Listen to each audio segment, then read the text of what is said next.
Imagina que mueres. Imagina que cierras los ojos esta misma noche. Y cuando los abres, ya no estás en tu cama, ni en tu casa, sino en un umbral luminoso donde algo o alguien te espera. No hay túnel de hospital, no hay médicos, no hay voces humanas, solo una presencia que te mira y te recuerda, con una claridad insoportable, cada decisión que tomaste, cada intención oculta, cada acto de amor y cada crueldad. Ahora imagina que ese viaje no termina en un cielo eterno ni en un infierno sin salida. Imagina que hay salas, puertas, jueces, guías, y que algunas almas vuelven a entrar en un cuerpo, como si la historia no estuviera terminada. Eso es exactamente lo que describen dos textos antiguos, casi olvidados, que durante siglos permanecieron ocultos en bibliotecas y monasterios, el Apocalipsis de Pablo y el Apocalipsis de Pedro. Hoy, en el Scriptorium del alma, vamos a entrar juntos en esos manuscritos prohibidos, no para discutir dogmas, sino para seguir el mapa secreto del viaje del alma a través del cielo y del infierno. Toma aire. Lo que vas a escuchar puede cambiar la forma en que miras tu propia vida diaria y lo que viene después de la muerte. Bienvenido al Scriptorium del alma, el refugio donde los textos silenciados durante siglos vuelven a hablar. Hoy abrimos dos rollos de la antigüedad cristiana que muchos considerarían escandalosos: el Apocalipsis de Pablo y el Apocalipsis de Pedro. Ambos forman parte de esa corriente que más tarde se llamó gnóstica y que la Iglesia oficial prefirió ocultar o condenar. Pero antes de seguir, necesitamos una pieza clave del rompecabezas: Nag Hammadi. En 1945, unos campesinos egipcios encontraron, cerca de una aldea llamada Nag Hammadi, una jarra de barro enterrada. Dentro había códices antiguos con textos cristianos que no aparecían en la Biblia que conocemos, evangelios diferentes, apocalipsis diferentes. Estos manuscritos no son simple literatura fantástica, son mapas simbólicos, son guías para comprender qué le ocurre al alma tras la muerte, qué fuerzas la juzgan y por qué, según estos textos, nuestras decisiones parecen perseguirnos más allá de la tumba. Vamos a comenzar con Pablo. No el Pablo que predica en las cartas del Nuevo Testamento, sino un Pablo místico, arrebatado, que se ve a sí mismo ascendiendo por los cielos. Imagina a Pablo, el perseguidor convertido en apóstol, elevándose desde la tierra como en un sueño lúcido. Debajo, el mundo se hace pequeño. Encima, capas de realidad se abren como velos. En el primer nivel, Pablo ve algo que ya rompe nuestros esquemas: almas detenidas. No están en el cielo ni en el infierno. Están siendo examinadas. Un ser luminoso interroga a un alma. No le pregunta qué religión profesaba, sino qué hizo con las oportunidades que tuvo, cómo amó, cómo dañó, qué aprendió de su paso por la tierra. Pablo observa.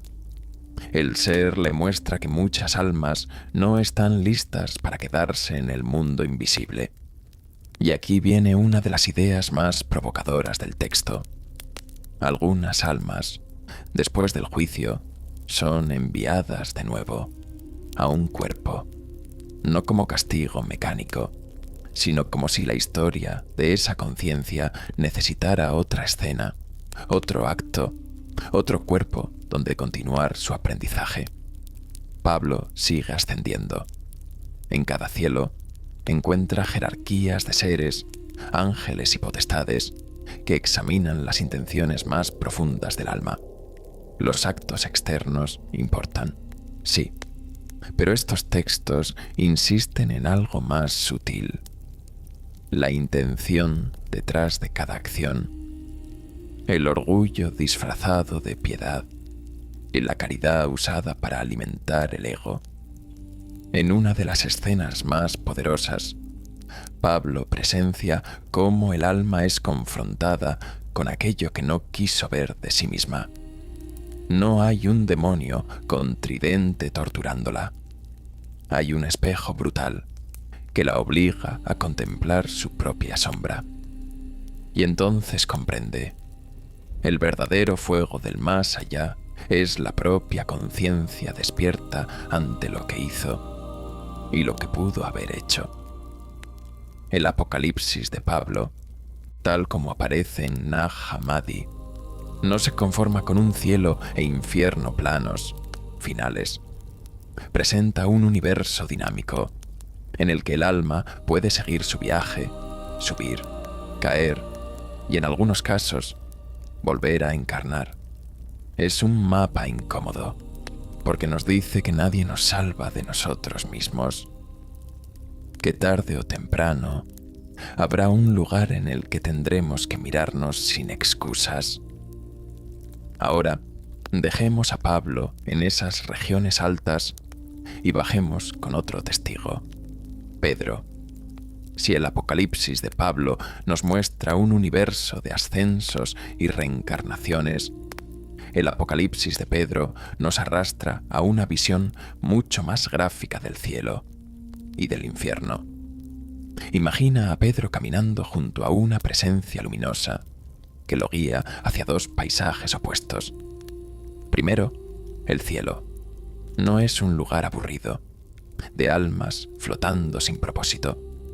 Es un espacio de luz suave, en el que las almas brillan como estrellas serenas.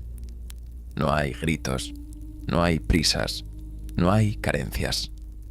Hay una paz que no anestesia, sino que deja al alma completamente despierta. En ese reino, las almas no se pierden en una fusión sin rostro. Conservan algo de su identidad, pero sin el peso del ego que compite, compara y teme.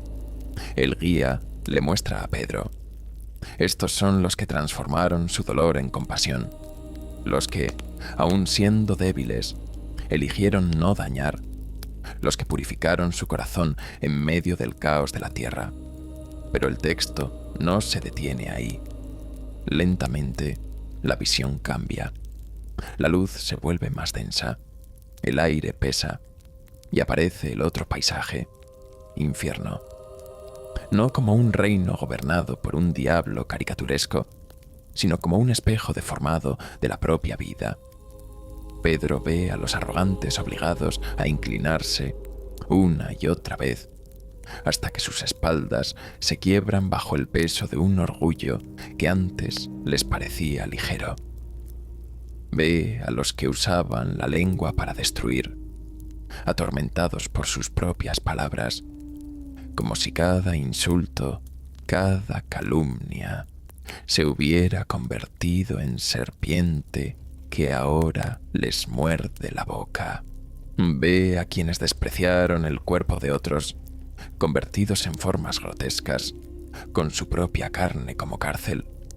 Y entonces, la clave: cada castigo refleja, simbólicamente, el tipo de daño que esa alma sembró en la tierra.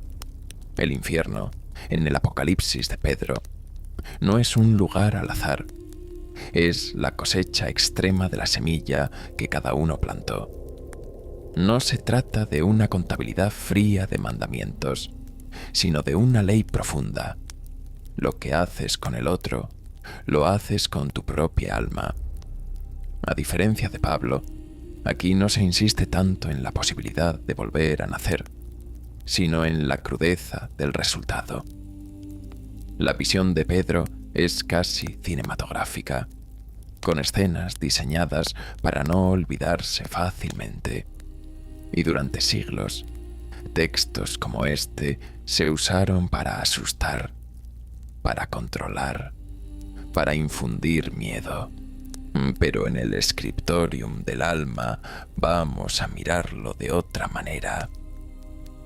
Ahora que hemos acompañado a Pablo en su ascenso y a Pedro en su descenso, podemos empezar a ver lo que estos textos tienen en común.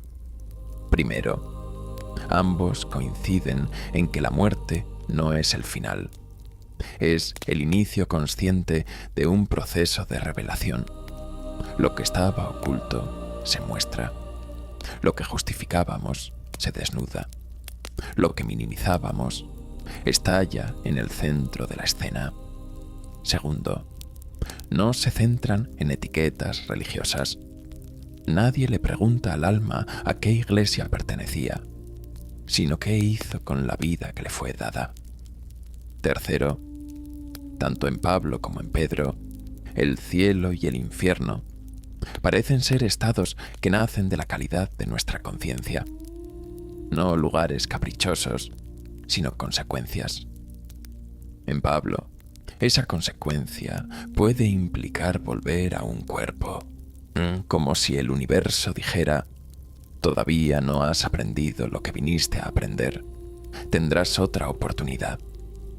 En Pedro, esa consecuencia se expresa en imágenes fuertes, casi insoportables, como si el texto quisiera gritar: mira bien lo que estás sembrando, porque un día lo verás crecer al tamaño de tu destino. Ambos, sin embargo, nos envían el mismo mensaje silencioso. Tu vida diaria importa. Cada gesto, cada pensamiento, cada decisión tomada en la oscuridad de tu mente está dibujando el paisaje que verás cuando cruces el umbral. Quizás te preguntes: ¿son estos textos literalmente ciertos? ¿Existe de verdad ese cielo de luz y ese infierno de castigos concretos? ¿Hay reencarnación, como sugiere el Apocalipsis de Pablo? Tal vez la pregunta más importante no sea si es literalmente así, sino ¿qué efecto produce en tu alma imaginar que puede ser así? Si supieras que después de la muerte te encontrarás cara a cara con todas las veces que elegiste el miedo en vez del amor, la indiferencia en vez de la compasión, la comodidad en vez de la verdad, ¿vivirías igual? Y si, como sugiere Pablo, supieras que no escapas con la muerte, sino que podrías volver a encarnar en situaciones que te obliguen a aprender lo que antes rechazaste, ¿cambiaría algo la forma en que respondes a las pruebas de hoy? Tal vez el verdadero poder de estos apocalipsis no está en describir un más allá geográfico, sino en sacudir nuestro aquí y ahora. Nos recuerdan que nuestras decisiones no son neutras, que cada vez que elegimos humillar, manipular, explotar, estamos tallando una marca en nuestra propia alma, y que cada vez que elegimos comprender, acompañar, sanar, aunque nadie nos aplauda, estamos construyendo una luz que un día será nuestro único refugio. En este scriptorium no tomamos estos textos como armas para juzgar a otros, sino como espejos incómodos para mirarnos a nosotros mismos. Quizás al final, el cielo y el infierno no sean lugares a los que Dios nos envía, sino estados que nosotros mismos fabricamos con cada gesto cotidiano. Y el viaje del alma, con sus ascensos y descensos, con sus posibles regresos a la carne, no sea un castigo, sino una pedagogía misteriosa del amor que insiste en que despertemos. Hoy has escuchado solo una pequeña parte de lo que esconden estos manuscritos antiguos, pero ya es suficiente para una pregunta honesta. Si tu alma muriera esta noche, ¿qué paisaje habría construido hasta ahora? ¿Uno de luz serena o uno de sombras que gritan por ser transformadas? Te invito a dejar que esta pregunta te acompañe durante los próximos días, no como miedo, sino como invitación a vivir con más conciencia. Si este viaje por el Apocalipsis de Pablo y de Pedro ha resonado contigo, en el scriptorium del alma seguiremos rescatando otros mapas secretos del más allá y sobre todo del más adentro. Gracias por permanecer hasta aquí, alma que busca. Nos encontraremos en el próximo manuscrito. Hasta entonces, vigila lo que siembras, porque tarde o temprano será el mundo en el que despertarás.